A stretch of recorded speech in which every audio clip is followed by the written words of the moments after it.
Police ಇಲಾಖೆಯಲ್ಲಿ ಉತ್ತಮ ಸೇವೆ ಸಲ್ಲಿಸಿರುವಂತಹ ಅಧಿಕಾರಿಗಳಿಗೆ ಗೌರವ ನೀಡುವಂತಹ ಒಂದು ಕಾರ್ಯಕ್ರಮ. ಅಂದರೆ ಕರ್ನಾಟಕದ 17 ಪೊಲೀಸ್ ಅಧಿಕಾರಿ ಸಿಬ್ಬಂದಿಗೆ ಪ್ರತಿಷ್ಠಿತ ಗೌರವ ಸಿಗ್ತಾ ಇದೆ. 80ನೇ ಸ್ವಾತಂತ್ರ್ಯೋತ್ಸವ ಹೊತ್ತಲ್ಲೇ ಕೇಂದ್ರ ಗೃಹ ಸಚಿವಾಲಯ ಈ ಒಂದು ಗೌರವ ನೀಡೋದಕ್ಕೆ ಮುಂದಾಗಿರೋದು. ಅಂದರೆ ರಾಷ್ಟ್ರಪತಿ ಪದಕ 2026 ಪ್ರಶಸ್ತಿಯನ್ನ ಕೇಂದ್ರ ಸರ್ಕಾರ ಘೋಷಿಸಿದೆ.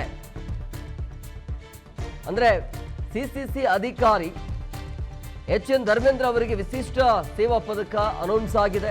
ಇನ್ನುಳಿದಿರುವಂತಹ 16 ಅಧಿಕಾರಿಗಳು ಮತ್ತು ಸಿಬ್ಬಂದಿಗೆ ಶ್ಲಾಘನೀಯ ಸೇವಾ ಪದಕ ಇರುತ್ತೆ. ಶ್ಲಾಘನೀಯ ಸೇವಾ ಪದಕವನ್ನ ಪಡೆದುಕೊಂಡಿರೋರು ಸಾರಾ ಫಾತಿಮಾ ಎಸ್ಪಿ ಅವರು ಬೆಂಗಳೂರು ರೈಲ್ವೇಸ್, ಇನ್ನು ಥಾಮಸ್ ಮ್ಯಾಥ್ಯೂ ಅಂತೇಳಿ KSRP ಕಡೆಯಿಂದ ಕಮಾಂಡೆಂಟ್, ಇನ್ನು ಮಹಾದೇವ್ ACP ಇವರು. ಸೊ ಬೆಂಗಳೂರು ಆಗ್ನೇಯ ಸಂಚಾರ ವಿಭಾಗದಿಂದ ಇವರಿಗೆ ಈ ಒಂದು ಪುರಸ್ಕಾರ. ಪರಮಾನಂದ್ DYSP DER ರಾಯಚೂರು ಅವ್ರದ್ದು.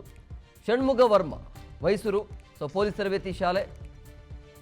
ಬಹುದ್ದೀನ್ ರುಕ್ಷದ್ದೀನ್ ಅಂಥೇಳಿ ಬೆಂಗಳೂರು ಪೊಲೀಸ್ ಇನ್ಸ್ಪೆಕ್ಟರ್, ಅವರಿಗೂ ಕೂಡ ಸ್ವಾತಂತ್ರ್ಯೋತ್ಸವದ ಅಂಗವಾಗಿ ಈ ರೀತಿಯ ಗೌರವ ಸನ್ಮಾನ ಇರುತ್ತೆ.